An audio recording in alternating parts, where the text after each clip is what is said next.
Hey guys, welcome back to my channel. Today's episode, I'm going to show you my experience with rollers. I had put a picture of the rollers that I purchased on Instagram. A lot of you commented, said had some issues with how to use it. So I wanted to kind of share my first experiences with it. I'm going to use my track bike over here. It's the 130th Anniversary Pista. I like this for, that's actually my commuter bike. That's what I ride to work. So as you can see, I'm done cycling for the morning. I'm headed out to the office, so I thought I'd just kind of do a quick video on this before I go. So, first and foremost, when you get these rollers, you need to make sure that the front roller and the back roller is directly lined up. So the roller in the front here should be lined up to this part of your bike as close to it as humanly possible.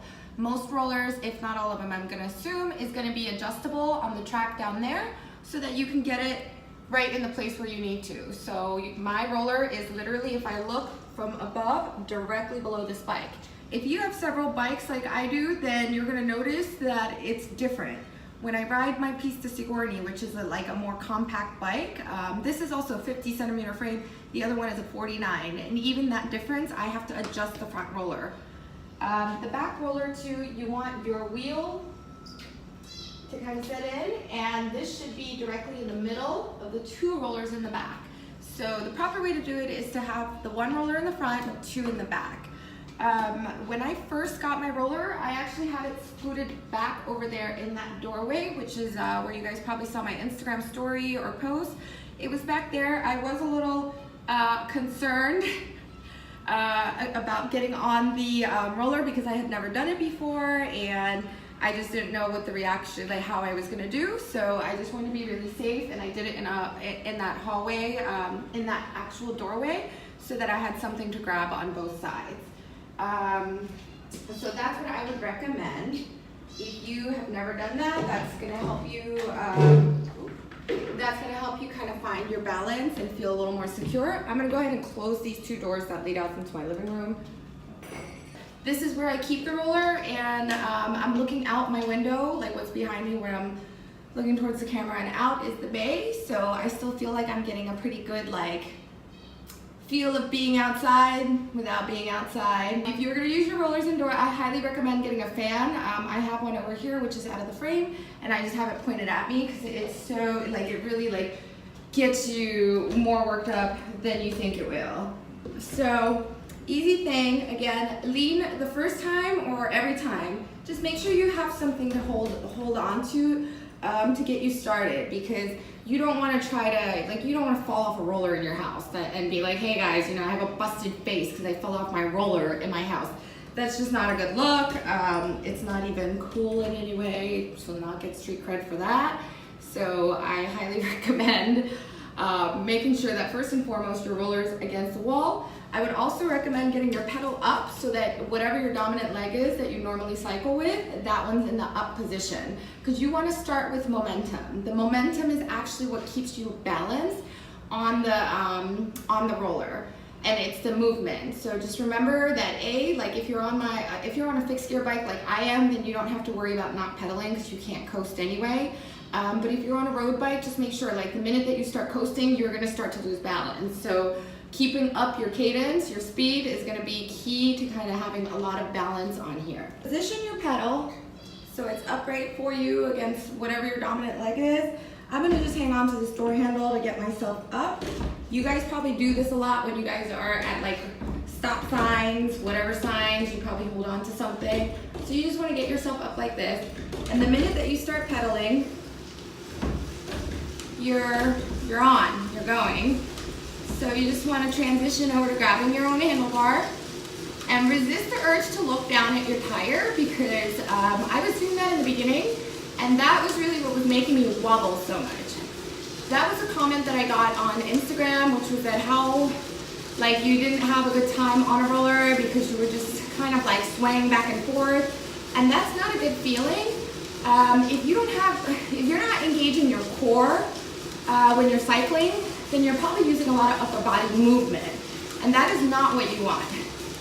You want your upper body to be completely still, and your legs are doing the work.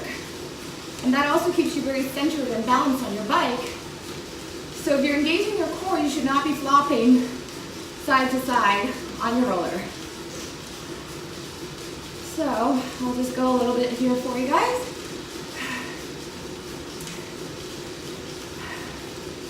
I have to tell you, this warms you up in a heartbeat. Like, I already worked out for the day. I cycled about 25 miles this morning, and then I go to the gym afterwards to do a little weight. So I'm spent for the day, so excuse my out of breath, sadness, weak sauce moment right now. So yeah, just looking straight ahead is gonna really help you stay on track here and enjoy your time on the roller and be able to go straight. And it's great for if you live in areas like me that rains a lot. It's good for me to just get this. And sometimes if I'm getting ready to cycle outdoors, I will do a little bit of this before I head out. So there you have it. Now to get off, you're just gonna slow down and just lean. Lean into whatever you have. Well, I'm out of breath. I swear I'm in shape. I swear I'm in shape. I'm just a little burnt out from cycling, going to the gym this morning. But if you have a wall that's not recessed like this, when you get off, you just want to lean over into the wall. There's also steps on the side. Here, let me actually get off. There's also 2 little steps on the side that you can put your feet down. You can roll down and put your foot onto. That's not the ground, because you are going to be elevated, so you won't be able to reach the ground from your bike.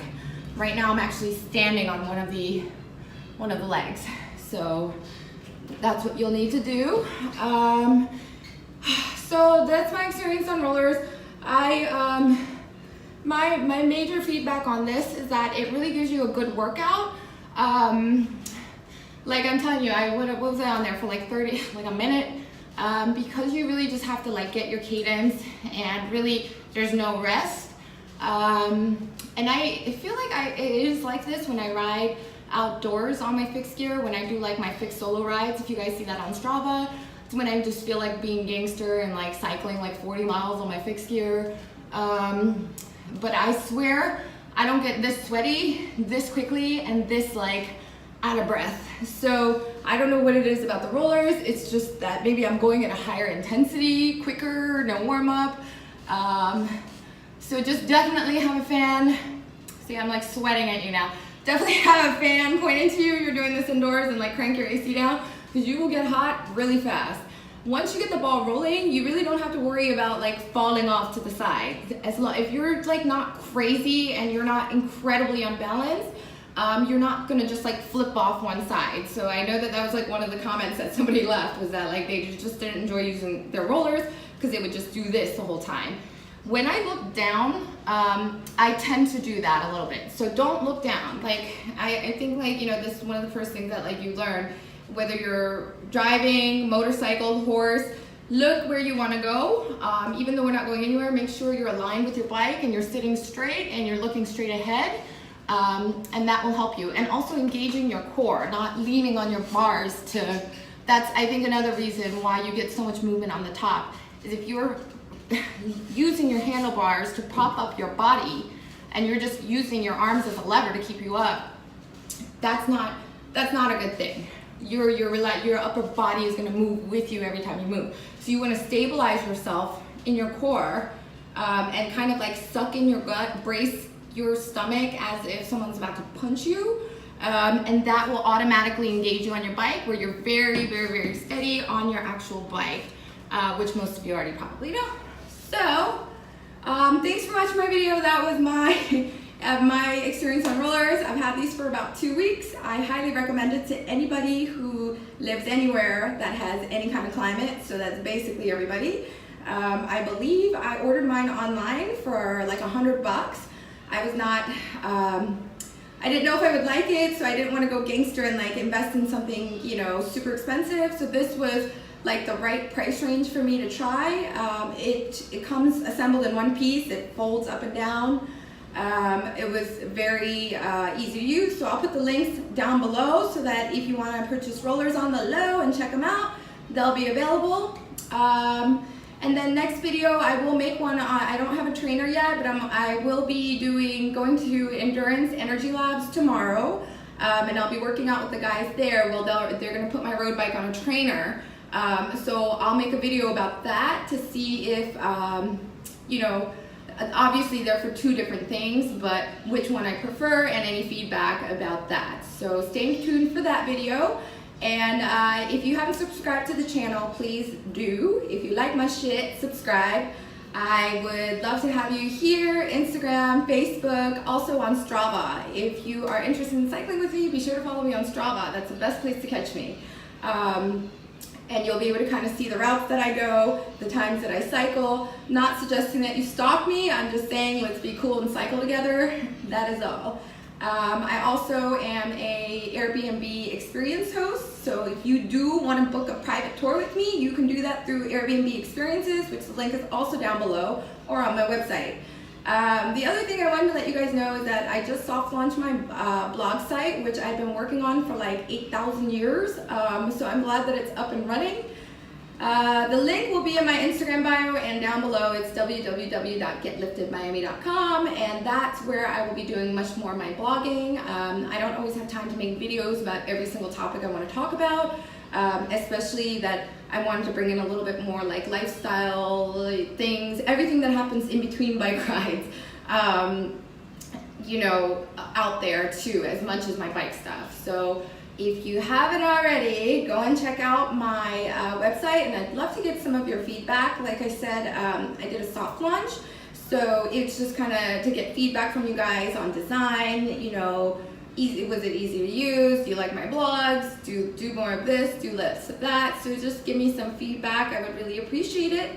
And then in the meantime, be safe out there on the road and enjoy your time with your bike. Ride on.